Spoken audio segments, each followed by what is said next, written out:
Hello students,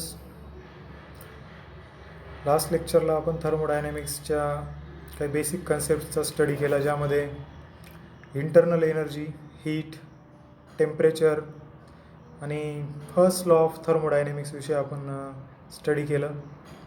आज थर्मोडायनॅमिक्सचा second part आज आपण बघतोय. आजच्या लेक्चरमध्ये आपल्याला थर्मोडायनॅमिक इक्विलिब्रियम म्हणजे काय हे स्टडी करायचे. त्याचबरोबर आपण नंतर बघू थर्मोडायनॅमिक स्टेट व्हेरिएबल्स म्हणजे काय आणि इक्वेशन ऑफ स्टेट म्हणजे काय. Then we have to study about intensive and extensive variables, and at the end we will study the P V diagram. P V diagram म्हणजे काय हे आता आपल्याला आजच्या लेक्चरमध्ये शेवटी बघायचं आहे. तर आपण सुरुवात करूया. आजचा पहिला पॉईंट, थर्मोडायनॅमिक इक्विलिब्रियम. तर थर्मोडायनॅमिक इक्विलिब्रियम म्हणजे नेमकं काय हे आता आपल्याला समजून घ्यायचं आहे. आता थर्मोडायनॅमिक इक्विलिब्रियममध्ये आपल्याला इथे 3 पॉईंट इथे आपल्याला बघायला मिळत आहेत: मेकॅनिकल इक्विलिब्रियम, केमिकल इक्विलिब्रियम आणि थर्मल इक्विलिब्रियम. म्हणजे एखादी सिस्टीम जेव्हा थर्मोडायनॅमिक इक्विलिब्रियममध्ये असेल तर त्या सिस्टीमने सायमल्टेनियसली या तिन्ही इक्विलिब्रियममध्ये आपण त्या सिस्टीमला बघू शकतो. म्हणजेच जेव्हा ती सिस्टीम थर्मोडायनॅमिक इक्विलिब्रियममध्ये असेल तर ह्या तिन्ही कंडिशन त्या सिस्टीमने सॅटिस्फाय केल्या पाहिजे. आता मेकॅनिकल इक्विलिब्रियम म्हणजे काय आणि केमिकल इक्विलिब्रियम म्हणजे काय आणि थर्मल इक्विलिब्रियम म्हणजे काय ते आता आपल्याला समजून घ्यायचं आहे. म्हणजेच काय, तर या तिन्ही इक्विलिब्रियम ज्या वेळेस सायमल्टेनियसली ती सिस्टीम सॅटिस्फाय करत असेल तर आपण असं म्हणू शकतो की ती सिस्टीम थर्मोडायनॅमिकली इक्विलिब्रियममध्ये असणार आहे. मेकॅनिकल इक्विलिब्रियमचा अर्थ असा होतो की जेव्हा एखाद्या सिस्टीमवरती कुठल्याही प्रकारचा अनबॅलन्स फोर्स हा कार्य करत नसेल, म्हणजेच when there is no unbalanced force within the system and between the system and the surrounding, then system is said to be in mechanical equilibrium. बरोबर आहे. म्हणजेच एखाद्या सिस्टीमवर किंवा त्या सिस्टीममध्ये कुठल्याही प्रकारचा अनबॅलन्स फोर्स हा वर्क करत नसेल त्या सिस्टीमवर किंवा सिस्टीम आणि त्या सराउंडिंगमध्ये, तर ती सिस्टीम मेकॅनिकल इक्विलिब्रियममध्ये असेल.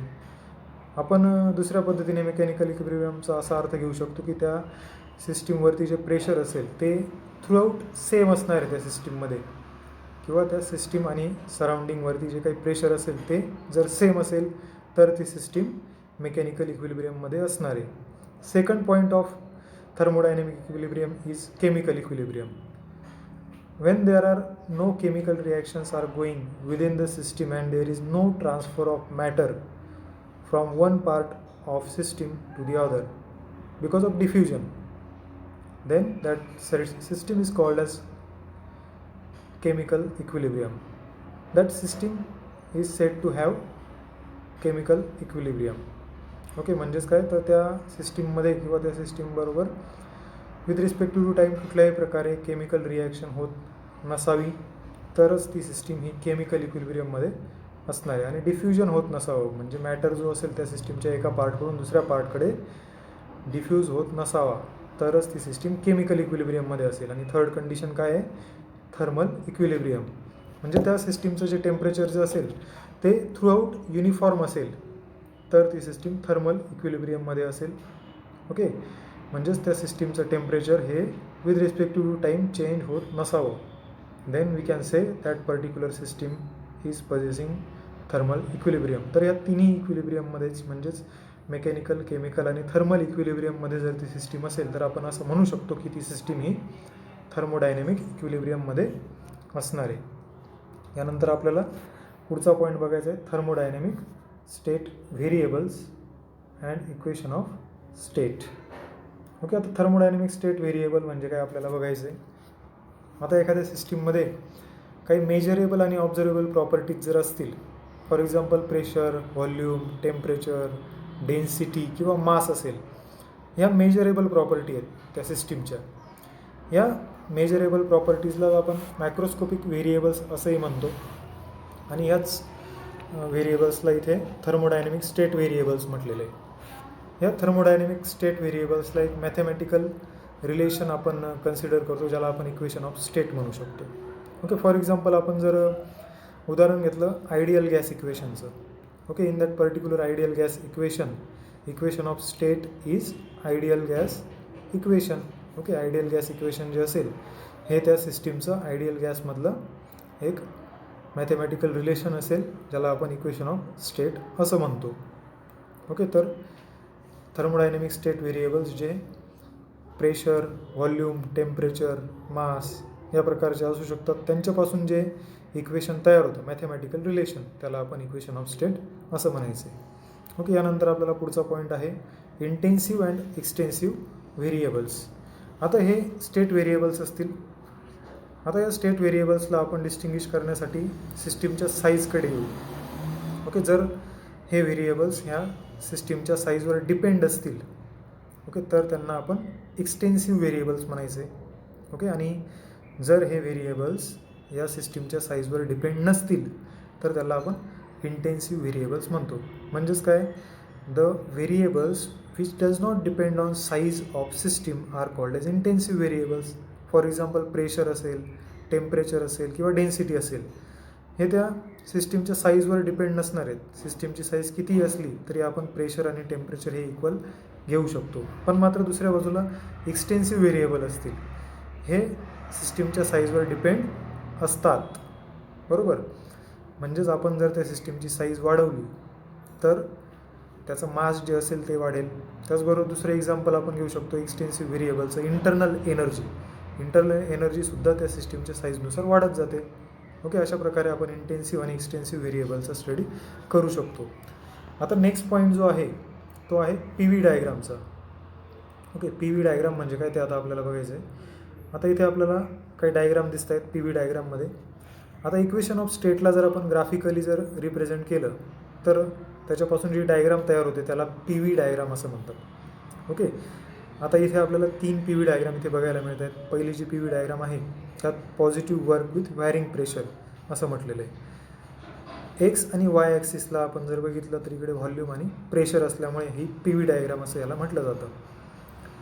P1 आणि P2 इथे जेव्हा व्हेरिएशन होते म्हणजे तिथे प्रेशर जे आहे ते डिक्रीज होताना आपल्याला पहिल्या डायग्राममध्ये बघायला मिळतं आणि व्हॉल्यूम इन्क्रीज होतो आहे. आता इथे आपण जर समजा एखाद्या सिलेंडरचं एक्झाम्पल घेतलं, त्या सिलेंडरला एक मूवेबल पिस्टन असेल. हा पिस्टन गॅसच्या प्रेशरमुळे मूव्ह होत असेल. ओके, तर जेव्हा गॅसचं प्रेशर कमी होईल, बरोबर, गॅसचं प्रेशर कमी झाल्यानंतर व्हॉल्यूम जो असेल तो वाढणार आहे. ओके, व्हॉल्यूम वाढल्यामुळे गॅसचं एक्सपान्शन होते असं आपण म्हणू शकतो आणि पिस्टन जो असेल तो आउटवर्ड मूव्ह होईल आणि इथे वर्क डन जे असेल ते पॉझिटिव्ह होईल. हे आपल्याला पहिल्या पी व्ही डायग्राममधून बघायला मिळते. आता ही पहिली पी व्ही डायग्राम जी आहे त्यात प्रेशर डिक्रीज होताना आपण त्या ॲरोने बघू शकतो. म्हणजेच प्रेशर जे आहे ते 0.1 कडून 0.2 कडे जाते. बरोबर, आणि व्हॉल्यूम जो आहे तो V1 to V2 म्हणजेच इन्क्रीज होताना आपण बघू शकतो. ओके, आता इथे एक गोष्ट लक्षात घेण्यासारखी आहे. या पी व्ही डायग्राममध्ये जी कर्व आपण इथे ड्रॉ केली आहे फ्रॉम 0.1 to 0.2, या कर्वच्या खाली जो काही आपल्याला डार्क एरिया दिसतोय हा एरिया ग्राफिकल रिप्रेझेंटेशनमध्ये एक इंटिग्रल दाखवतो आणि हे इंटिग्रल जे असेल ते आपल्याला व्हॉल्यूममध्ये जो काही चेंज होणार आहे त्यात होणारं वर्क डन इथे रिप्रेझेंट करणार आहे. ओके, यानंतर नेक्स्ट डायग्राम जी आहे negative work with varying pressure. आता यामध्ये काय होतं आहे, प्रेशर इन्क्रीज होतं आहे. P1 to P2 आपण बघू शकतो 0.1 to 0.2 प्रेशर इन्क्रीज होताना दिसतं आहे आणि सिमिलरली व्हॉल्यूम जो आहे तो मात्र डिक्रीज होतो आहे.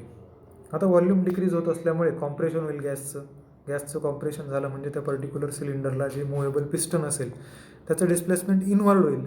इनवर्ड डिस्प्लेसमेंटमुळे प्रेशर वाढेल आणि व्हॉल्यूम डिक्रीज होईल. याचा अर्थ या ठिकाणी वर्क डन हे निगेटिव्ह असेल. म्हणून या डायग्राममध्ये आपण बघू शकतो कोपऱ्याला work is equal to area आणि पुढे इंटिग्रल जे दिलं आहे integration of PdV is less than 0 म्हणजेच वर्क डन हे निगेटिव्ह आहे. थर्ड डायग्राम जी इथे आपण बघू शकतो, या थर्ड डायग्राममध्ये प्रेशर जे आहे ते कॉन्स्टंट आहे पण तरीसुद्धा पॉझिटिव्ह वर्क इथे होतं आहे कारण व्हॉल्यूम जो आहे तो इथे इन्क्रीज होताना आपल्याला बघायला मिळतो. 0.1 to 0.2 प्रेशर इथे वाढतं आहे. याचा अर्थ पॉझिटिव्ह वर्क इथे सुद्धा होणार आहे कारण व्हॉल्यूम जे आहे ते इन्क्रीज होताना आपण बघतो आहे. व्हॉल्यूम इन्क्रीज झाल्यामुळे वर्क डन जे असेल व्हॉल्यूम चेंजमुळे कॉन्स्टंट प्रेशरला त्याची व्हॅल्यू असेल work is equal to area is equal to P into V2 minus V1 आणि ही व्हॅल्यू मात्र पॉझिटिव्ह असेल. याचा अर्थ पॉझिटिव्ह वर्क डन आपण इथे बघू शकतो. तर हे झालं पी व्ही डायग्रामबद्दल. ओके, आता यानंतर पुढच्या लेक्चरमध्ये आपण नेक्स्ट पॉईंट बघूया. Okay, thank you.